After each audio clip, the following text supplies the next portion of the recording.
Dirty Sports 7:31. We are live in 5, 4, 3. Welcome to the Dirty Sports Podcast. I am your host, Andy Ruther, coming to you live from Cincinnati, Ohio, with my co-host from Los Angeles, California, Joey No Chill Prano. What's up, Andy? Early morning, brah. Team Red this morning. I wish I could do the blood hand signal.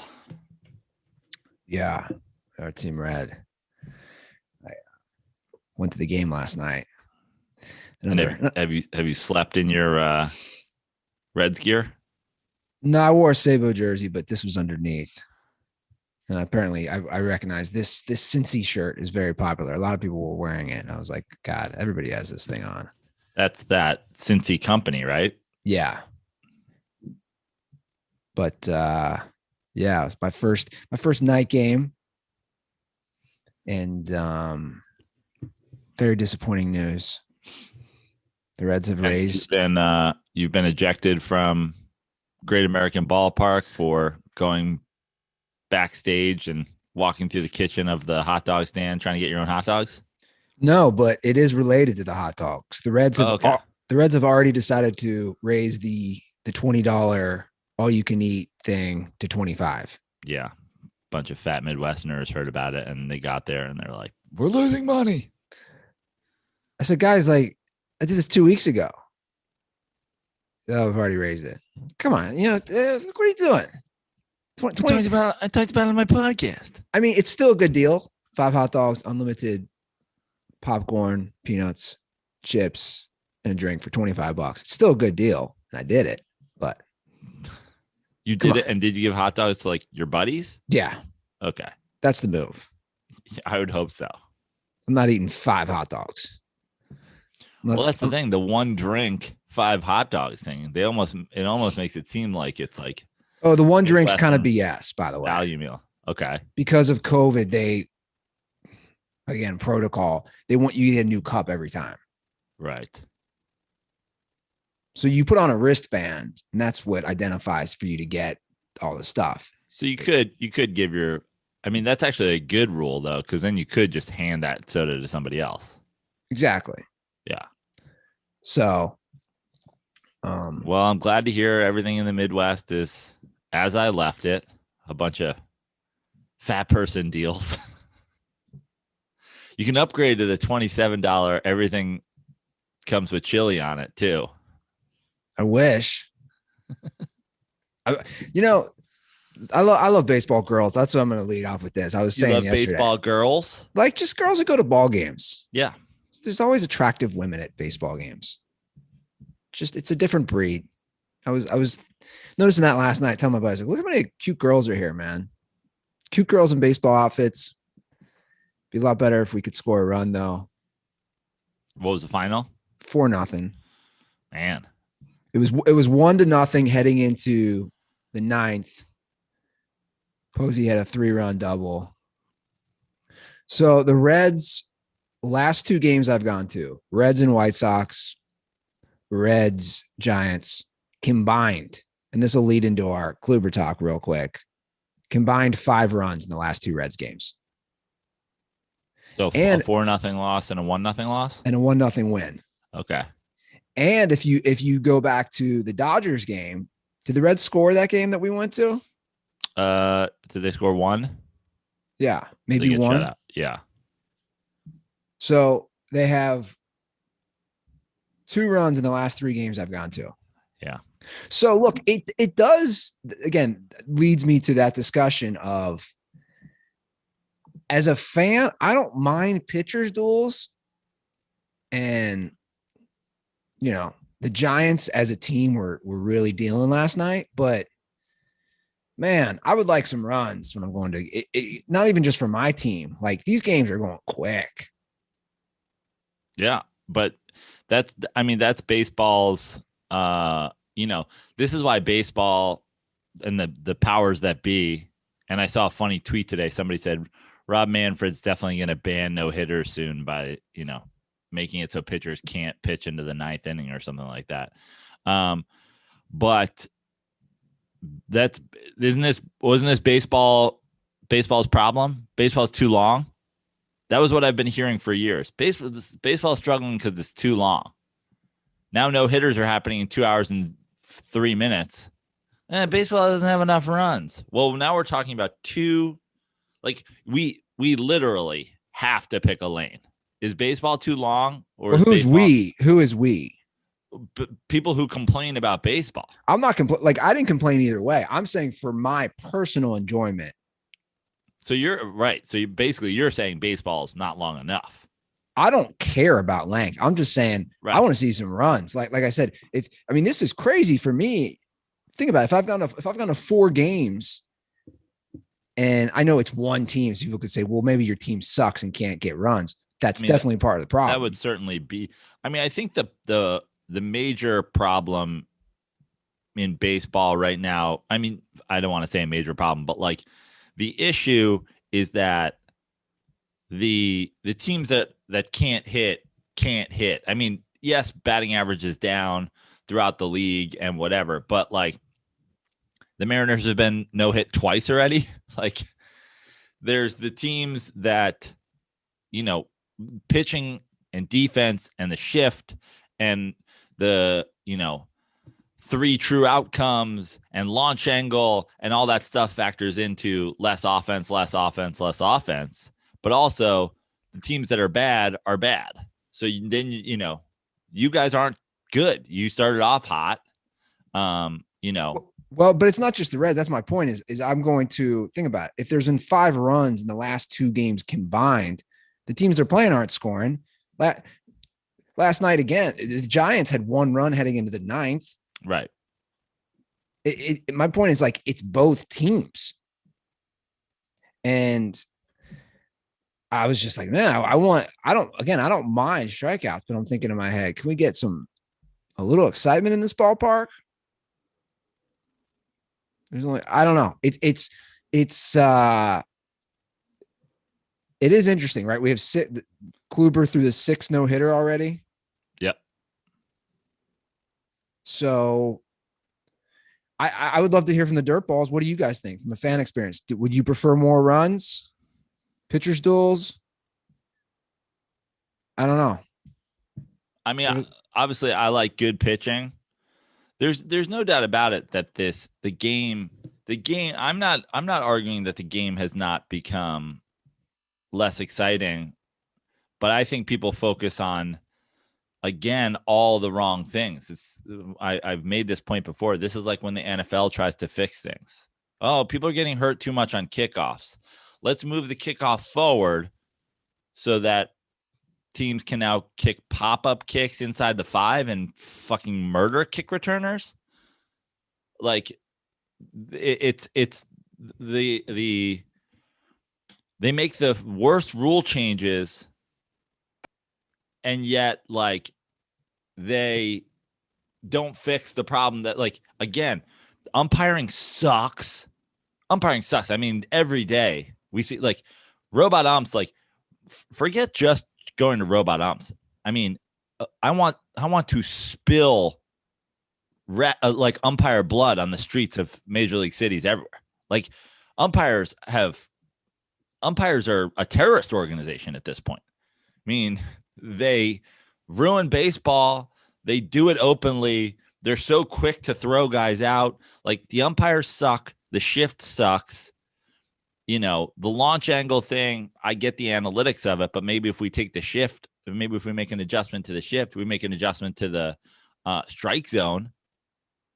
It's hard to hit balls. It's hard to, it's hard to get on base a lot and get a lot of base hits when launch angle, it's all about like, dip and jack, but also things that are below your kneecaps, painting the zone at 100 miles an hour is also a strike. I do think the move at this point, and I was thinking about that watching last night, and it's a lot easier, right, when you're in the stands, and we were closer to home plate, higher up.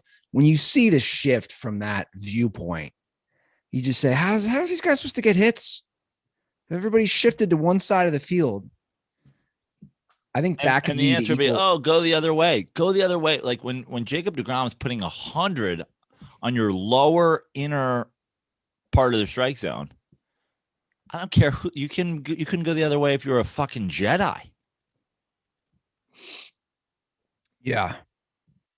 So, but instead we're like, hey, let's move the fences in and start a guy on second base in the extra innings. Well, how about let's, defund umpires? Well, we'll see. I mean, obviously, I'm going to keep going to games. I love going to games, and they're cheap, and it's good value for your entertainment. But give me some runs next time I go. But I did get home in time for the start LeBron James of the Lakers Warriors game. What a game. What a game. Hell of a game.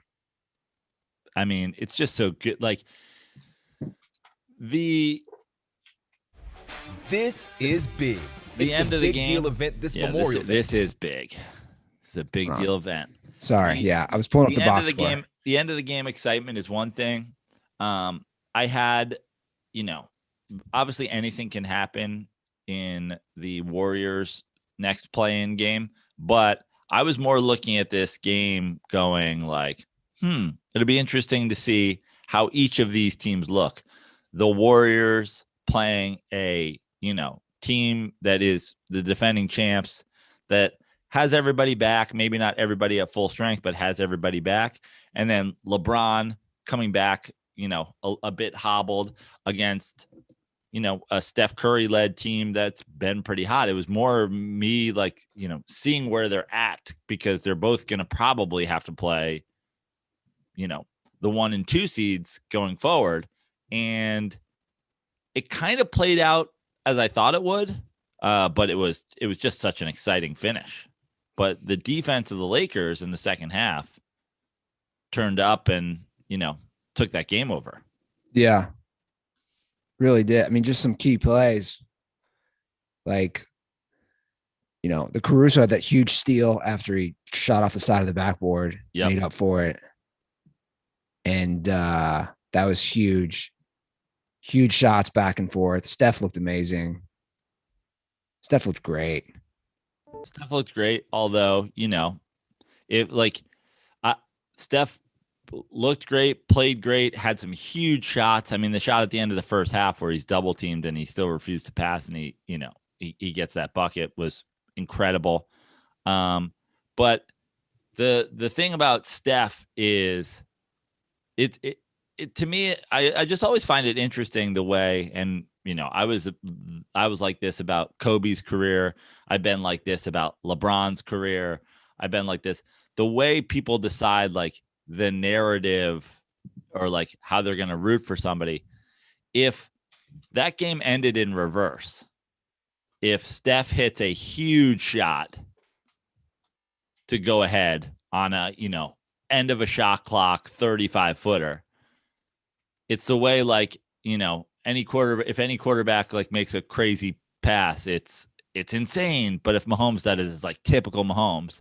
If Steph hits that LeBron shot and then LeBron goes down and has his 6th turnover of the game to end it, we would be talking about how great a shooter Steph is, and LeBron chokes at the end.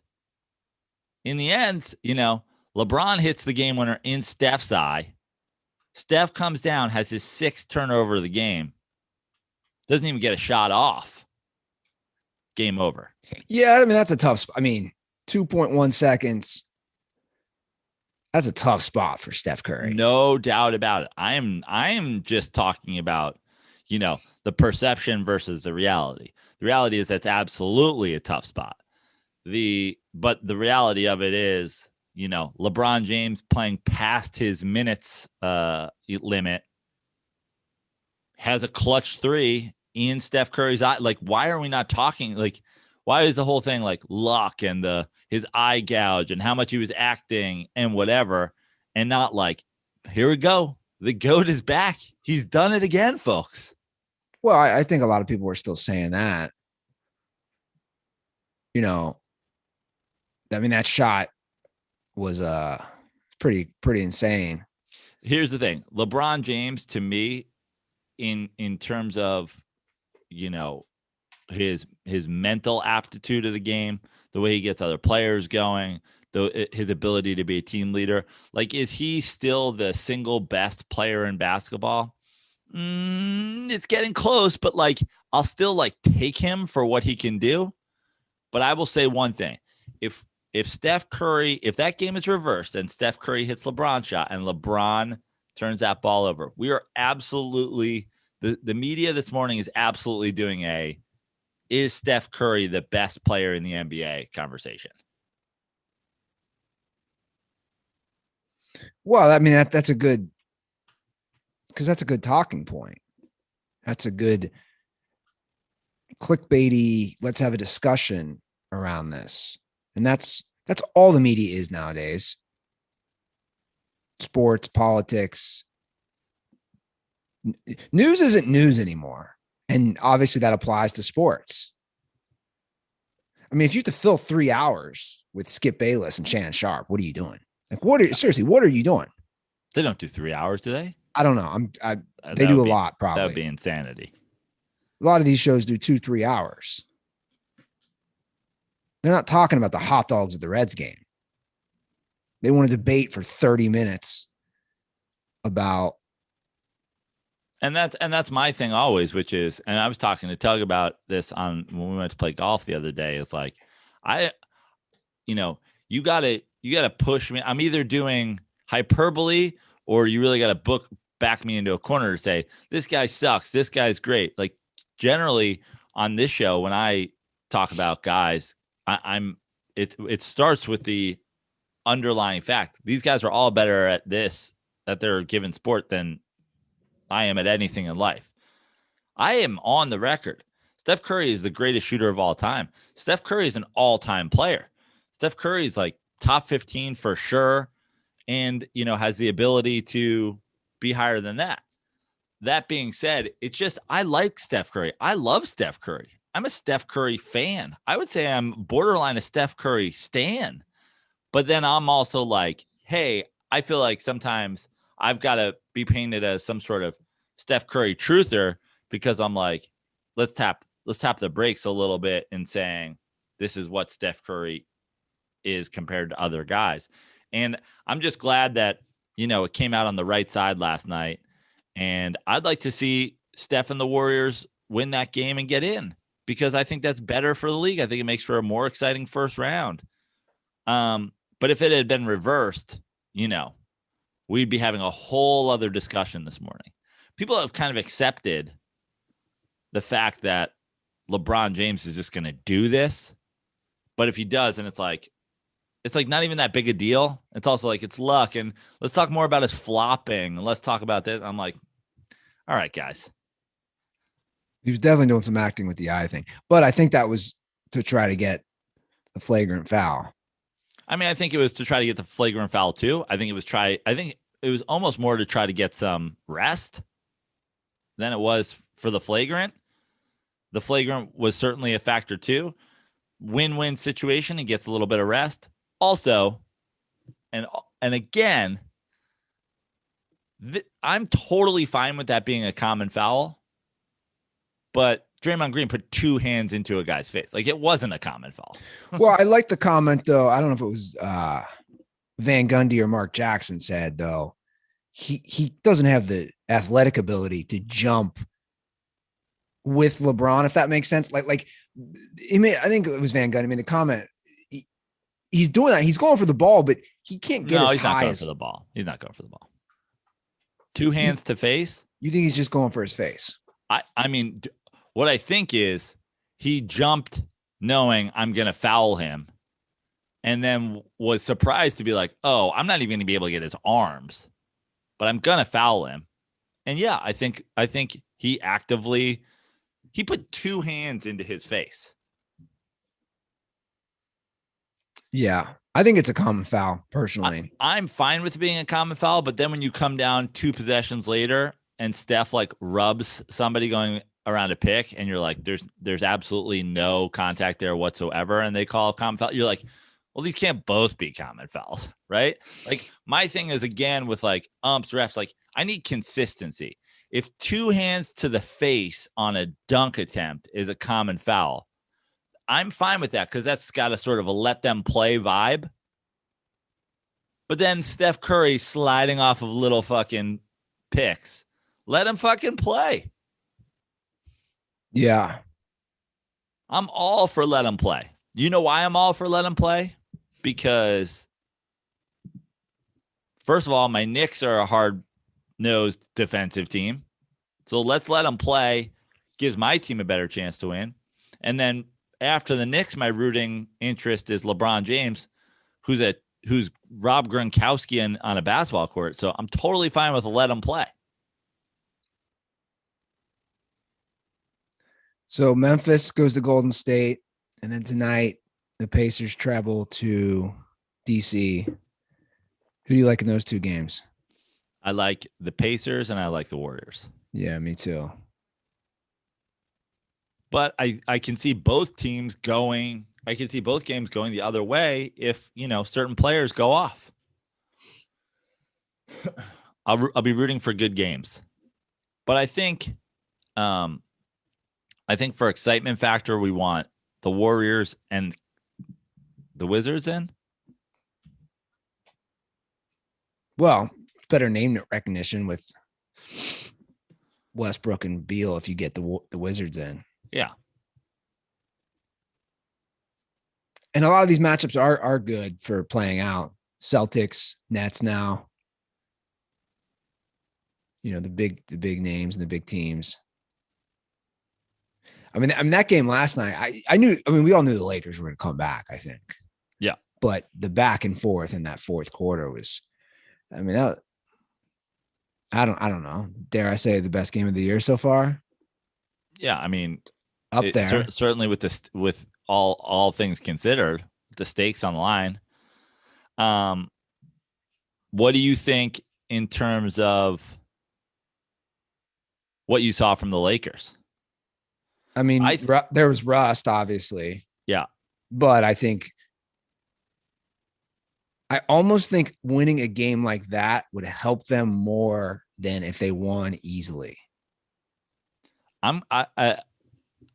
What interests me about this Lakers team is like, I almost think the whole thing is the next round. Like the whole thing is the first round. Now they're the 7 seed. They get the Suns in the first round.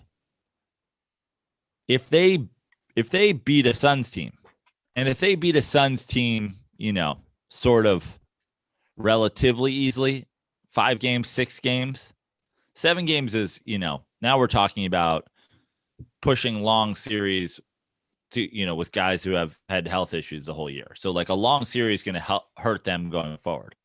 And by the way, I'm not saying that winning against the Suns is, given. But if they beat the Suns in 5 or 6 games, to me, they're 100% the favorite. Like, I'm not worried about it. I'm not worried about who else they play after that. Yeah. I'm not really worried about a matchup thing. It's like, if they can shake the rust off, play well, beat the 2 seed without it being, a down to the wire, like guys getting beat up, guys getting battered kind of series, I don't really care who their opponent is in the West. Well, like I said, I think winning a close, hard-fought game sometimes can motivate people psychologically. And there was a lot of shit talking going on in that game. A lot of showboating. I felt, especially from the Warriors, from Steph. And by the way, it doesn't bother me. Draymond. And I knew how that first half ended. I said, Lakers are going to come. They're going to have to come out playing. And, they got help. Like somebody like Caruso, to me, just like completely helped that awesome. game. It's awesome. What a fucking fun guy to root for. And the headband, the baldness, just the overall dork vibes. He's great. That dork has some athletic ability, though. I tell you what. I know. That's why he's the best. He looks like such a fun. When you look at Caruso, he looks like the guy who shows up to the Y with the headband on. And really, bro, the headband, Yeah, the fucking headband, dog. You're a fucking bald dude. You don't even have, and then he just yams on people, and you're like, all right, dude, wear whatever you want. yeah. It's funny you said that. I thought the exact same thing last time. Like, he looks like somebody showing up for a pickup game at like a local gym.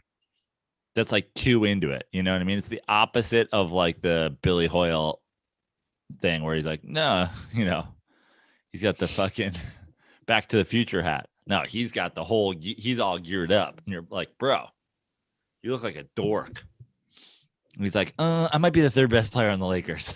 I was gonna say, because Schroeder was playing so poorly, couldn't hit a shot, and then he couldn't guard Steph. I mean, the Lakers have good depth. I think depth. I think a lot, a lot better than last year. Yeah, absolutely. I think the thing with the Lakers, it's all going to be that defense. If that defense is going to have halves of basketball, even halves of basketball where they lock guys down, they're going to be hard to beat because they got shot makers. They present major matchup problems. Wiggins did pretty good on LeBron last night, especially in the first half. Draymond was certainly problematic for AD for a lot of the game. But on most teams, against most teams, it's going to be like, who's going to guard LeBron? Who's going to guard? And if you have somebody to guard LeBron, who's going to guard AD? Yeah. It's just a matter of getting those guys healthy, playing with consistency. But there's a lot of things we'll see play out very soon.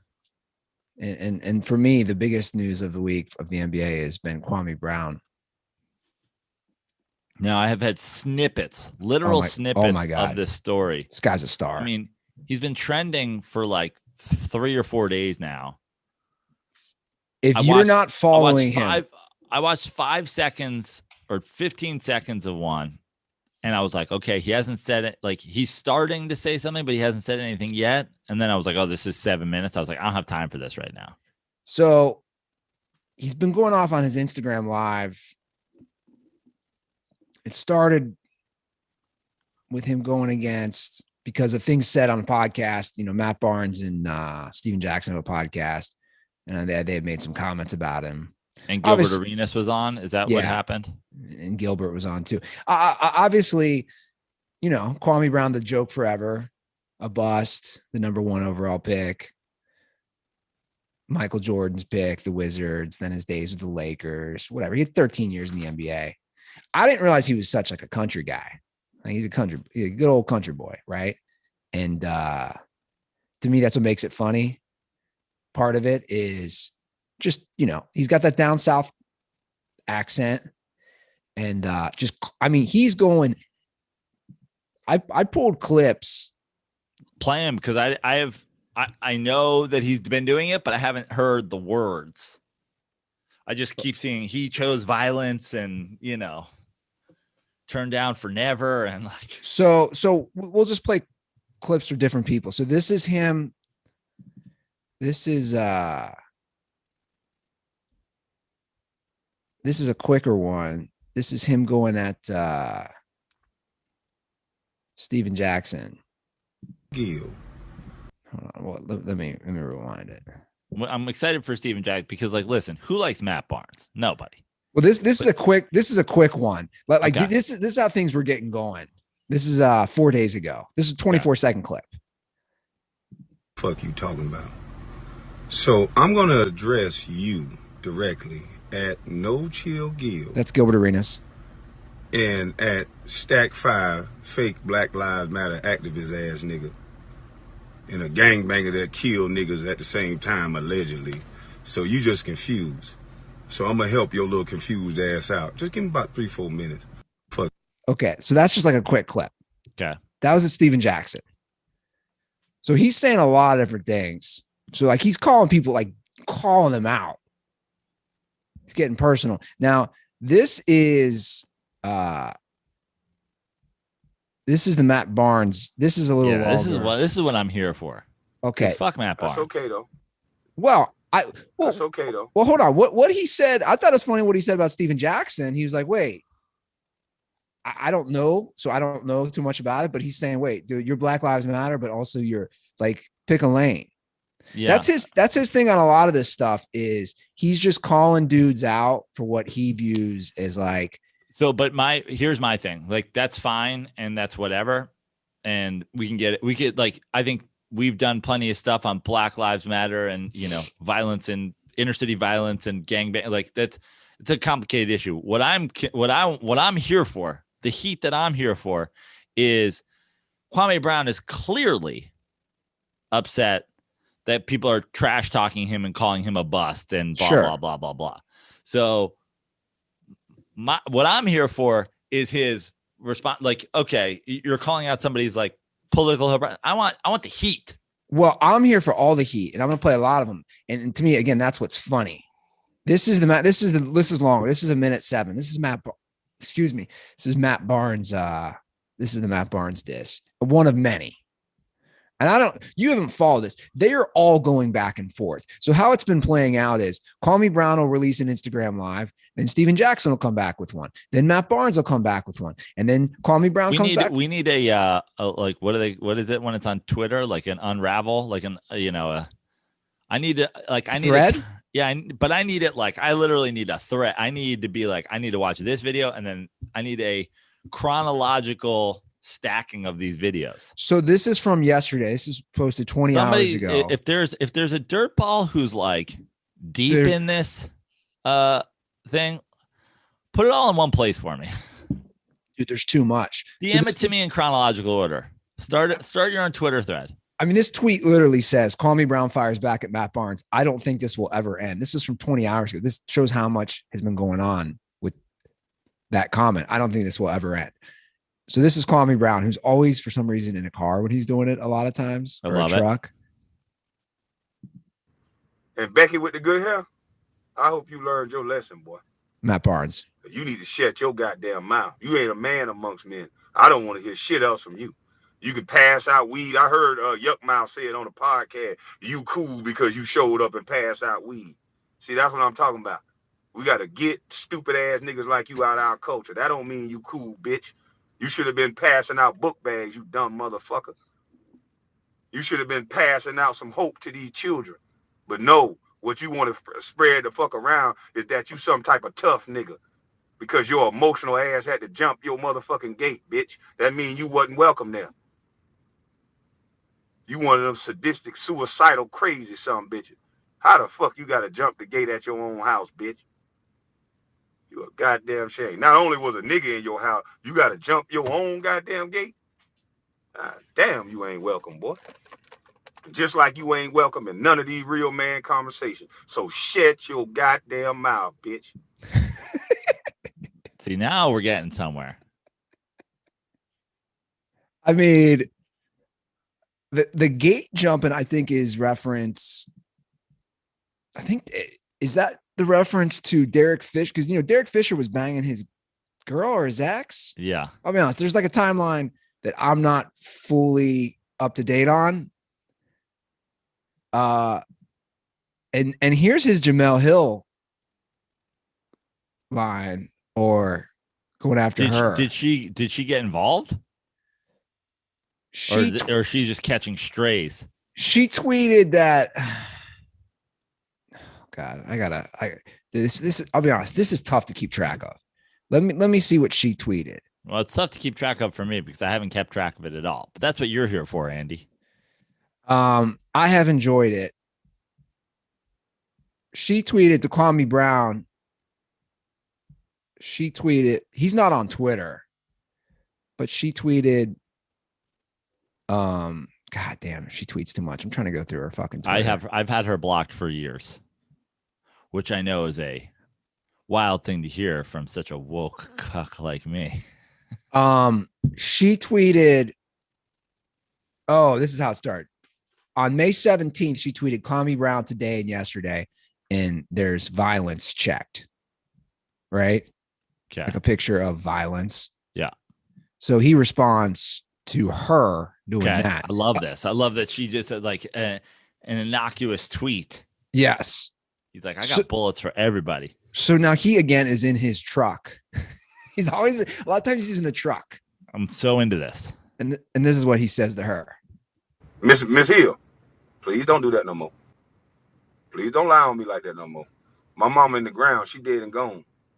But I got a few aunties that'll tell you how it is. Please don't do that, ma'am. I got a few aunties that'll tell you, hey, lady, by definition, you're wrong. And they might not say lady. Because I know how y'all women like to jump in rooms with men and then be so extra sensitive when a man tell you motherfucking wrong. So I'm going to find one of my cousins to tell you, you wrong, lady. Now, please stay in your lane. Don't do that. Bye-bye. Mama's cooking. I mean, I like that. I like that in not so many words. He was just like, listen, I'm not going to mansplain it to you. I'll have a woman explain it to you. I'll have one of my aunties explain it to you. So this is him going at, so he also has a lot of words for Stephen A. Smith and just basically that the sports media industry that we've talked about. Now, have you watched like all the clips? Did you watch all his responses and shit, or as many as you know of? I've watched a lot, but like you said, I'm not sitting through. It seems like maybe he got some clout on the first one, and now he's just like leaning into it. Oh, that's what he's doing. I mean, that's what he's doing. I'm not watching 7, 8, 9 minute clips. So Matt Barnes has invited him on. I will watch it, but I just haven't had the opportunity. Matt Barnes invited him on the Up and Smoke podcast. But also Gilbert Arenas, I don't know if you saw this. Gilbert Arenas said, you do not want to fuck with Kwame Brown. Gilbert Arenas was sharing stories about them going to nightclubs. On the original, on the thing that set it all off. And he's like, yo, dude. Now, I heard that Gilbert wasn't even like trashing him at all, but he still had words for Gilbert. I don't know, but I know Gilbert said he shared some story about the nightclub and how many security guards it took when they were playing and how like you cannot contain this man. And he's basically saying, do not fuck with Kwame Brown. You'd love to hear it. Like he might not be the best basketball player, but when it comes to hand-to-hand combat. And again, the bust thing is one thing, but also 13 years in seasons. The NBA. Yeah. Yeah. So this is what he has to say for Stephen A. Smith. Now in this clip, looks like he's in his residence. I think he's wearing, this looks like. What are you, a fucking deputy at this point? Like he's in, sir, please go back in your residence. I think he's wearing a camo do-rag. Nothing to see here. Everybody in your residences. This is pretty funny. I think he's wearing a camouflage do-rag. Okay. The videos are funnier to watch too. All right. So this is what he has to say for Stephen A. Smith. After now that I got a platform, I'm going to use it for the right way. It's time to put respect on niggas' name. And you niggas that I'm disrespecting, that's because you the one that's a gatekeeper of disrespect. So he's talking about Stephen A. Smith being the gatekeeper of disrespect. Even there, you bald forehead, you were thinking you tough. Saying all kind of shit like, oh, then you come see me. Well, let's go to Seattle and you sign a, well, Seattle, you ain't got to sign no waiver. Meet me in Seattle where you can have mutual combat and talk like that. I'll slap a tooth. It'll look like you got a toupee on the front of your head or how hard I'll slap the back of your head, motherfucker. The hell you talking about? Y'all got people fooled with this fuck shit. And Skip Bayless, thanks for the pass. I don't even know what the fuck that meant. But thanks for the pass, I guess. I don't know what grown man need no goddamn pass, but thank you. I ain't get no pass from your co-host when you was letting this punk motherfucker talk about a teenager and going around college campuses. You gave him a pass. Bonafide scrub, he can't do nothing, this and that. I had to endure you talking about my mama's son like that, bitch. The fuck is you talking about? The only thing you known for being a black man that disrespect and talk about other black men. I should find who your old lady is, you punk old bitch. And show her my mama's cooking. I sprinkle a little good seasoning on her head. I don't talk too much, nigga. The fuck you talking about? What? That seemed like it was less on Stephen A. Smith than it was on. He seems like he went hard at Shannon at the end there. It sounds like he did. I am. Here's my best explanation. The original podcast happens, and then they're like, hey, did you hear what somebody's saying about you? And he's like, where did they say this? And they're like, on this podcast. And he's like, what's a podcast?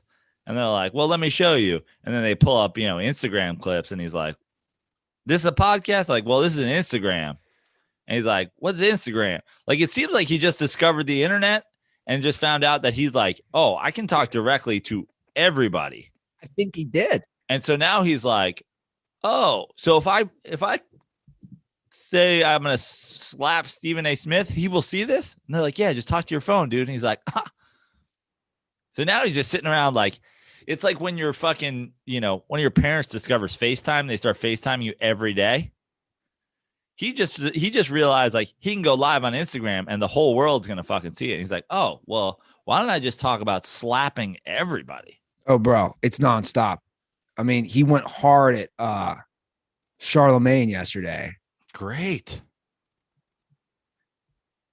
I haven't watched this one. This is 2 minutes. We don't have to listen to the whole thing. But sure, let's go. This is I mean, I can only talk about LeBron James being the GOAT so much. Give me a little Kwame Brown anger. Now he's back in his truck for this one. Okay. Back in his truck. He's wearing a Lacoste shirt. He's worked from up. The camo do-rag to Lacoste. He's all over the place. Not Charlemagne the God, not Jamel Hill, not punk ass DJ Envy that I think his wife's spanking his bitch ass, and Angela Yee. You need to stay out of men's business. I know you always on the podcast with two men, but lady, like I told Jamel Hill. So now is that the radio show? Yeah. Okay. That's the New York radio show. Yeah. What's it called? I forget, but okay. Fucking the whatever. Don't have nothing to do with this. Now, two men spoke up, so I don't know what Charlemagne is, because throwing penis and butt at Donnell Rawlins. See, I see why they got your bitch ass on that podcast, and I see why you got offended. Yeah, because you one of them, boy. How in the fuck you allegedly raped a girl, and this girl crying and all this shit, and you pled guilty to the shit, or no contest, and your bitch ass is still on a syndicated radio station, motherfucker? Are you God, nigga? You the only black man in the world that can rape some girl and admit to it, and then be on a national show, bitch? What, you gotta go to the office and dance for your boss's bitch in a thong? That's why you keep always talking about Bunky and Dick with DJ Envy, punk? You motherfuckers done fuck with the wrong one. Now let me explain something to you, you punk bitch. So they must have. I didn't even talked about him on Breakfast Club. Yeah, Breakfast Club. That's it. So so the three of them, they obviously they did the same thing we did. They brought up his beef, and now he's just going. So basically, this is a never-ending cycle. So are we next? Now we're talking about, he'd be like, Andy Ruther, bitch ass, complaining about hot dog being $5. You can't fuck. You come out here being like, you going to talk on me? 13 years in the NBA? You coming in, first thing you're doing on your show, being like, they raise the price of hot dogs?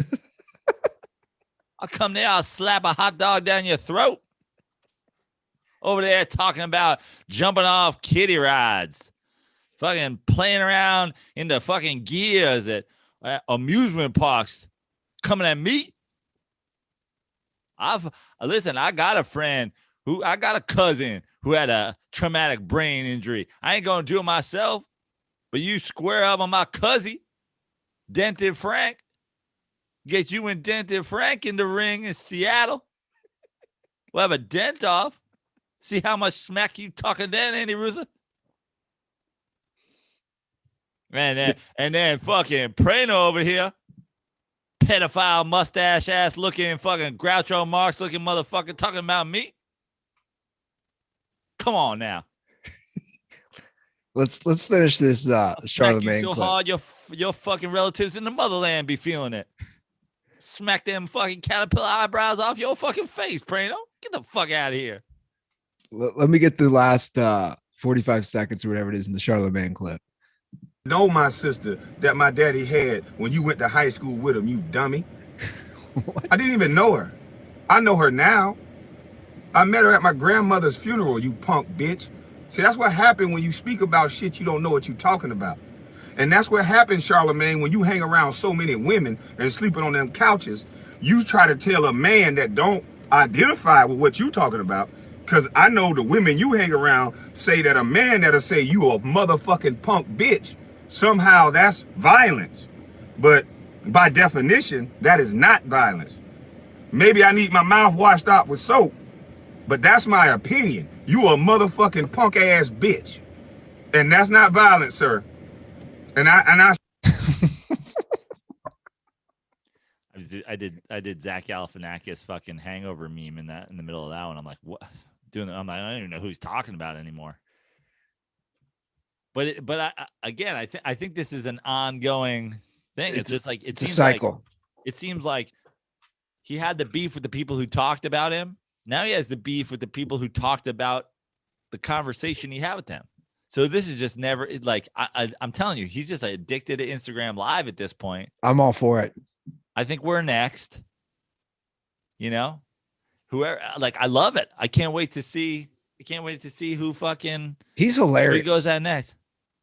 Motherfucking View talking about it. Joy Behar ass.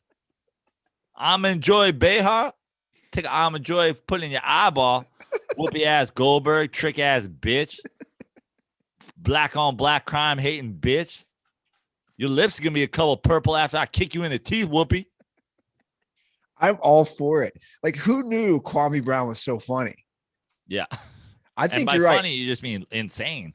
It definitely sounds like he just discovered. Because he doesn't have, I started following him on Instagram. He doesn't have a ton of followers. Fuck, but it's Good Morning America talking ass, Michael ass, Strahan. I'll take fucking Kelly Ripa, shove her in your tooth gap. I mean, his followers are definitely growing significantly, but it's like him and his boys were down hunting or doing something in South Carolina, and somebody said to him, "Hey man, you seen what Matt Kwame Brown? You know they're talking about you on the internet." He's like, "What's the internet? You mean like the World Wide Web?" I might pull up that AOL. I might deviate. You know, I'm heading to South Carolina tomorrow. I might deviate and try to find Kwame wherever he's at down there. I want Kwame to show up to the PGA, which is in Kiowa Island in South Carolina.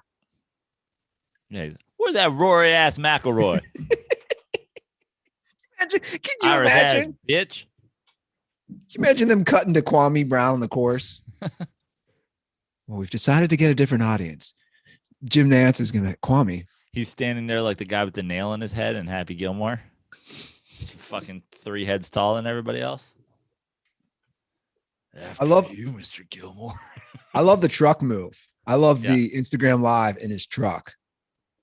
It's where you do your best thinking, in the car, in the shower. It's only a matter of time before he goes live from the shower. I mean, here, thinking about it. So what's he talking about in Seattle? Is there some rule you can just fight somebody or something? I don't know. So are you allowed to have hand-to-hand combat in Seattle? It sounded like that's what he was referencing. I dig it. Which is funny if he knows that, but he doesn't know what Instagram was. Yeah. Like he knows laws or places you can do that. Yeah, I'm for more of this. So Kwame, keep it up because I can't get enough. The guy, you know, I tweeted this. He needs his own podcast at this point. I think he's that good. Kwame, you need to relax a little, man. Actually, don't relax. Don't relax at all. Yeah. What kind of advice is that? I was going to say maybe he could chill out. Yeah. I was trying to segue into Miller Lite. That's what I was trying to do. It was failing. You know, crack a cold one. Take a deep breath. Hang with your boys down in South Carolina. I can see Kwame Brown drinking some Miller Lite. Yeah. The man likes it. You know, he likes to keep it real. That's for sure. And there's nothing realer than Miller Lite, honestly. The greatest American Pilsner, maybe the greatest Pilsner around. Certainly the original light beer. Every other Every other thing that has light in its name is just a wannabe Miller Lite. Just going like, hey, we wish we could be that. The original light beer, Andy. They invented it. The rest of y'all are just pretending. Well, it's got the legacy, right? You know, we live in a world of. It's about legacy, yo.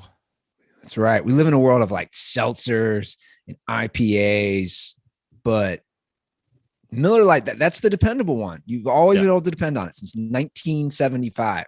It's an easy choice. So next time you're getting beers with friends, make it Miller time. Luckily, you can pick up some Miller Lite pretty much anywhere they sell beer, or go to MillerLite.com/dirty sports to find delivery options near you.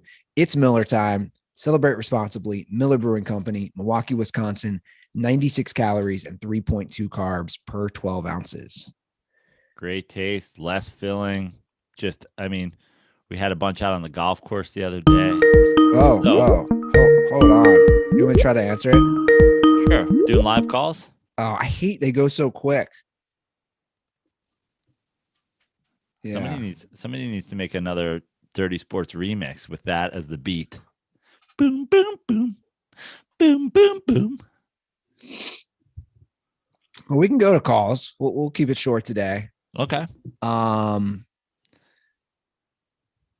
Yeah, I think our PGA discussion basically was Kwame Brown showing up. That's it. Well, we were going to talk PGA. There was conversations between Tug Coker and I about getting another major, side episode going. Timing didn't work. I'm traveling today. We golfed on Tuesday. Yesterday was a busy day for everybody. So we talked about having Tug on. Couldn't make it this morning, unfortunately. But the good news is we've got this is the PGA Championship this week down in Kiowa, where you're going to go be our correspondent, and we've also got the U.S. Open this year right here in sunny Southern California, down in Torrey Pines. So we'll be back for that. Sorry we couldn't deliver on a PGA one, but you know what? For going from, say, a year ago where we talked absolutely no golf to now apologizing for not having a side episode for one of the majors, I don't feel bad. Also, Tug has a new child, so yeah, he's got shit to do. All right, let's get to the DirtBall calls. What's up, Joe and Andy? This is Devin from up in Seattle, your number one Mariner fan, DirtBall. Hey, I got a question for your call-in show. What alcohol produces the worst hangover? I think obviously a combination of alcohol has caused the worst hangovers in my life, but thinking from just one solo type of alcohol, for me it's got to be Jameson Irish whiskey. So I would like to hear your guys' experience with the worst hangovers of your life. Do it, boys. So I think that there's a scientific way of talking about this, and then there's a, there's more of a, like, how you get yourself into these situations sort of talking about it. I mean, obviously the beers, the wines, the whatever, they're not nearly as strong. So here would be how I'd say it. When I drink whiskey, I tend to be drinking straight whiskey, whiskey on the rocks, whiskey with a little bit of soda, occasionally a whiskey and maybe ginger. I don't do a lot of whiskey and Cokes. That's never been my drink of choice. I've done them from time to time. They're delicious, but I don't do it a lot. For me, when I drink whiskey, the only time I really have like a whiskey hangover is if I'm like drinking beers and taking shots of whiskey, or if I start mixing and matching. I'm pretty good on whiskey. Tequila fucks you up. Tequila provides a pretty bad hangover for me, especially because when I'm doing tequila, it's either margaritas, which I can take down a lot of, or beers and tequila shots. So I would rank tequila above whiskey for me because, again, I tend to go a little harder at it with, pitchers of margaritas, whatever. Vodka can tend to give me a pretty bad hangover because when I'm drinking vodka, which I don't do often, it's basically a tasteless alcohol. So I'm going way too hard. Like if for some reason somebody catches me in like a vodka martini vibe, or somebody's buying vodkas and sodas, or God forbid somebody's mixing some sort of drink where they're like, oh, it's based in vodka. And I'll be like, it tastes like juice. I'm going to have 40 of these. So vodka, I don't think gives me as bad of a hangover as maybe a tequila, but like when I go at it, I go even harder. Now we get into like the scientific. For me, science says rum, because it's a sugar-based drink and it's a sugar-based mixer. Usually it's rum and Cokes, it's Mai Tais, it's pina coladas, all the sugar, just all of it together. And it goes down easy and it tastes great. Like I love a good tiki drink. So, you go out to a tiki bar, you have 5 of them and you're dead. You're literally dead. So for me, scientifically, I'd say rum gives me the worst hangover. Man, gotta really bring back my memory on this one. It's funny when you stop drinking, you forget, like you literally forget what a hangover is. Like I have no clue at this point. I haven't drank for 7 years. Oh, hangovers, headache, feeling nauseous, parched mouth, just the nonstop headache. Yeah, I think the difference is I used to have bad hangovers when I used to drink hard. I couldn't do anything. I just sleep and lay in bed, watch TV. But like now, if I have like a slight, because edible hangovers are a thing, like minor ones. But the difference is like, it doesn't affect me. Like I could never, ever exercise the next day. Yeah. If I was hungover. And like now, of course I could, if I had a little, little groggy is what I always say. You're a little groggy, maybe got a little too high the night before. But when I start thinking about some of the college hangovers, some of the bad beer, like drinking Ice House. If I'm only drinking beer, if I'm drinking beer and beer alone, if I don't mix it at all, and forget like mixing in water or anything like that, if I don't mix anything at all, if I don't take shots along with it or mix cocktails, I will not be hungover from 25 beers. They say drunk and like hungover, like drunk sleep is so bad. It's just not good sleep. Yeah. That's why you feel, I mean, alcohol, not to be dramatic, but alcohol literally is like poisoning your body. That's why you feel that way. So is mushrooms, but sure.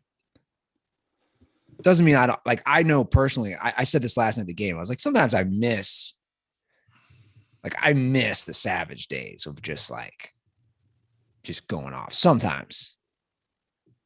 For me, the worst hangovers are for sure when things starting to get mixed. Don't mix things, and red wine's also fucking terrible. Wine hangovers are bad. Wine hangovers are really bad, but I don't often, I'm not like the kind of guy who's like, oh, I went out and had 3 bottles of wine. So, but when I start mixing red wine into things, like, or if I go out to dinner and have some red wine and then I start drinking after that for real, bad.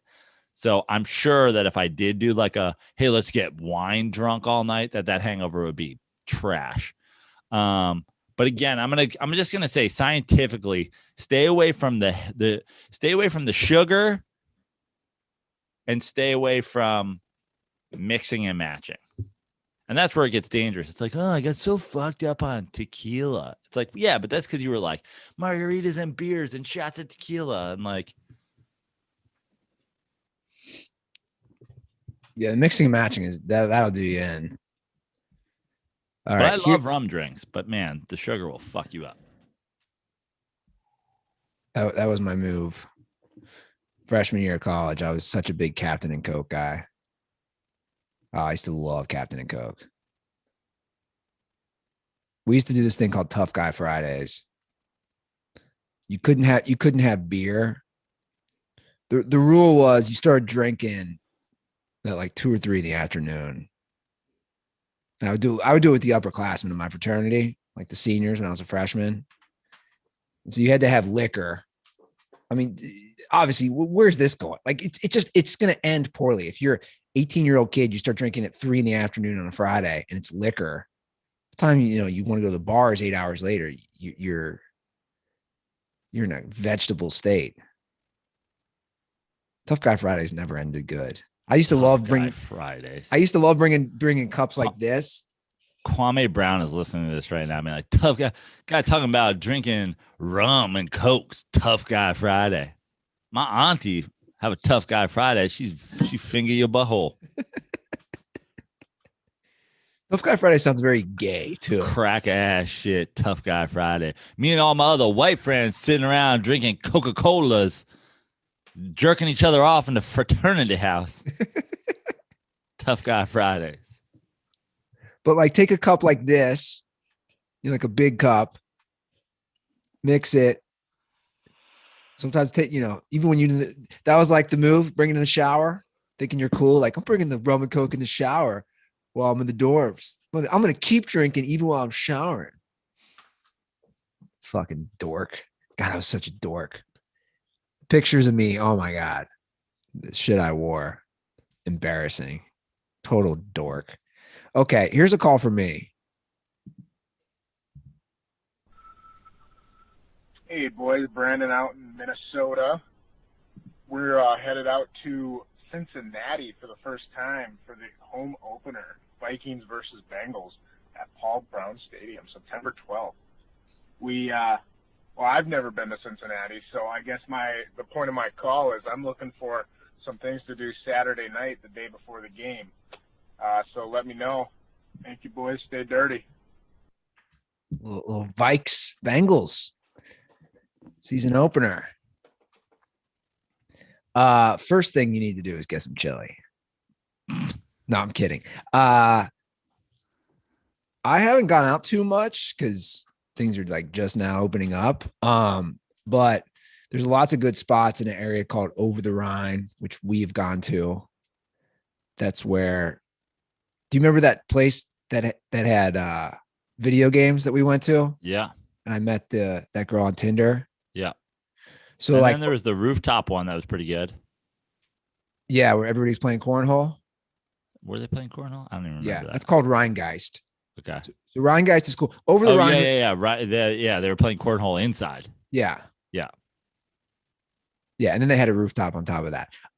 That's a cool spot. Rheingeist. It's massive.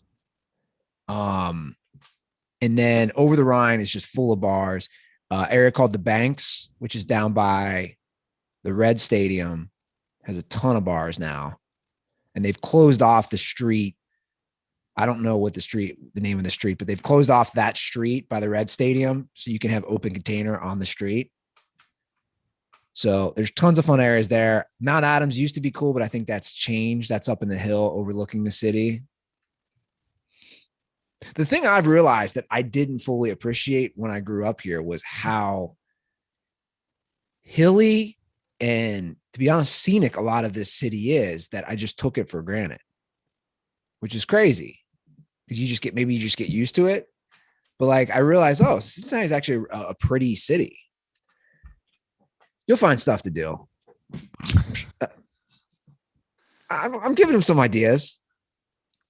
Across the river, Newport, Kentucky, there's a bunch of stuff. I mean, you're literally giving them neighborhoods. If he was like, hey, listen, I want to go to someplace and hit like 3 or 4 bars, have some dinner, hit 3 or 4 bars. I can give him dinner. But like, again, he's going to go out and get banged up. So don't be like, hey, go here and have this fucking. Well, if you want good ribs, Montgomery Inn. See, now we're talking some good ribs followed by a night out on the town before that's Eddie If's jam, game. by the way. That's Eddie If's jam is Montgomery. He's had it shipped to his house. They're great. They're closer to. They're not right downtown, but they're along the river. But the thing is, I don't know bars. But I mean, they still exist from when you were fucking like. It's got to be like old haunts. Like but it's changed so much. If I could be sober 25 years right now, and I'm gonna be like, hey, if you go to New York, New York's different though. Go to McSorley's and fucking, two fists some darks. Send me a DM on Twitter, and I'll do a little recon. I'll talk to some of my buddies. I mean, I'm almost 40 I'm almost 40, and I don't drink, so I'm not the best guy to know where to go. In fact, I couldn't tell you the last time I was in a bar in Cincinnati. I am one pathetic loser. Okay. Next up. Okay, let's go with this one. Joe, Andy, number one Farmer Dirtball Jay. What's your guys' go-to karaoke song? Just curious. If I'm doing a duet, it's Jackson by Johnny Cash and June Carter. If I'm on my own, it's You Never Call Me by Name by David Allan Coe. Don't fucking pigeonhole me and stereotype me as some podunk farmer. I've done more field work to Outkast and 50 Cent than anybody. But my vocal range isn't real good, so I got to stick with the country stuff. Also, don't peg me as a racist. Pretty sure David Allan Coe is racist. Yeah, pretty sure. Fuck, I want to be canceled after this. Anyway,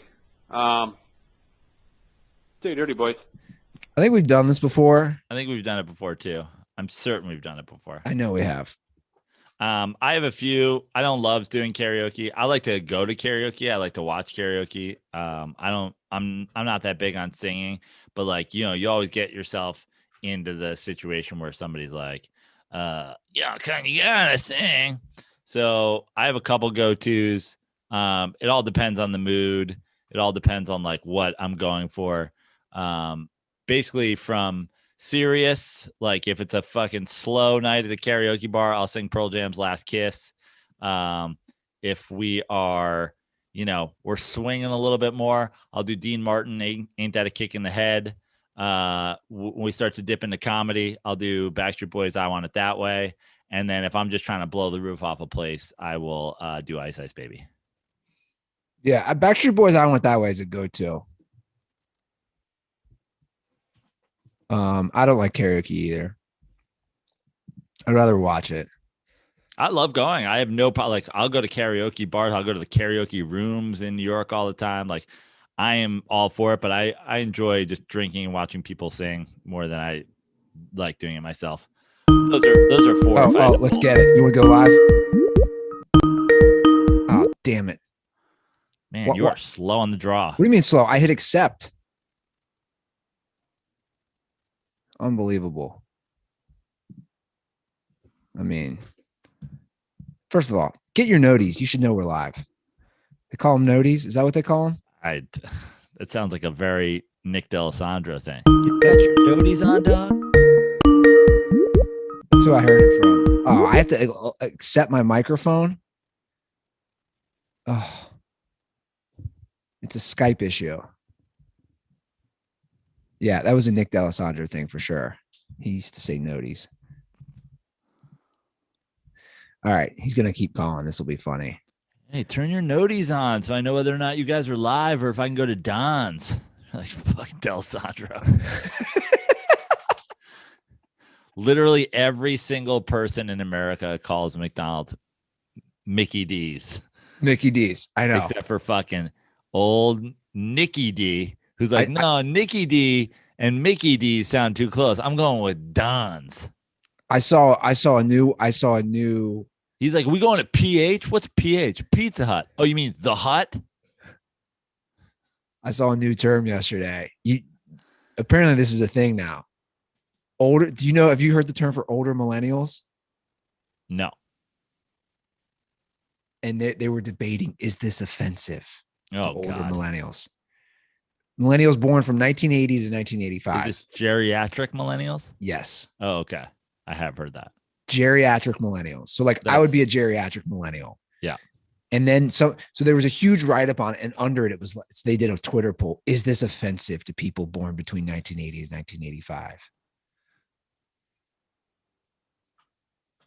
Unbelievable. Well, as our resident woke head, I'm going to say no. But you can't really speak on it because this is actually my generation. Right. So I can speak on it. Sorry. Yeah, that was very unwoke of me to speak out of place. I am not offended by it. I'm proud of my geriatric millennial dumb, whatever you want to call it. Let's do a call that I have not heard. Okay. One of these people who called today. Okay, that was their call. It was 2 seconds of nothing. That was it. I feel like that's. How about we do the one that just left the call? Okay. Hey, Joe and Andy. This is Nico, DirtBall State alum and current Indianapolis DirtBall. I got a question for Joe. If you were stranded on a deserted island, would you rather be stranded with Tim Tebow stands, Kobe Bryant stands, or Philadelphia sports fans? Thanks, guys. Stay dirty. That would have been a good one to get live. Too bad we missed it. Yeah. Okay. That's an interesting one. I mean, Philadelphia fans easily are out. They're out. So they're out because they're just savage monsters, and I don't want to have to fucking deal. Like, I don't even want to forage for food with like those, like, what dipshits. But the other two are tough too. Like, the whole group's delusional. It's pretty easy for me. I don't see the team. It's tough. It's crazy. I might be going back to Eagles. Like, my instinct is like, fucking Eagles fan. Yeah, Eagles fans are like generally just gonna be fat trash dumpsters. So like, again, just thinking about, you know, even the sound of their voice. So I can't even watch that fucking Mari of Easttown on HBO. It's too much wood or yeah. So fuck Eagles fans. I mean, a Kobe fan could be anybody, dude. A Kobe fan could be anybody, but they are like. But then I have to deal with somebody who, like, again, could be seeing something totally different from what I'm seeing. Like, I need somebody that's got their wits about them. But then at the same time, like, the Tebow fans are just going to sit there and be like, we don't need to go find food. Pray for food. And I'm going to be like, oh God, I think I'm going Kobe fans. Because Kobe fans. I feel like I can motivate Kobe fans and be like, come on, show me that killer instinct. Give them the weird jaw. Come on. Kobe wouldn't go out and come back with less than 81 coconuts. Go get fucking 81 coconuts. Even if you fucking tear your Achilles, get 81 coconuts. Even if you drop 500 coconuts coming back with that 81, just come back with 81. Whereas like Tebow fans are just going to be like kneeling and praying and hoping for the best. I'm like, God, the Easter Bunny's not delivering us fucking food. Well, I don't even think it's not. I don't assume all Tebow fans are religious. I just think if they're hung up on what he did at Florida, I would go Kobe fans. Yeah, I'm going Kobe fans too.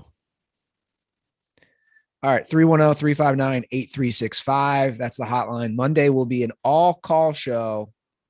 So that's already been recorded. It's already been recorded. Sorry if you missed it. No next Thursday episode. Only show Monday. I am taking the day off.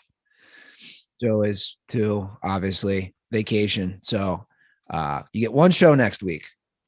I need to relax. I need to go on vacation. So need the vacation from his vacation.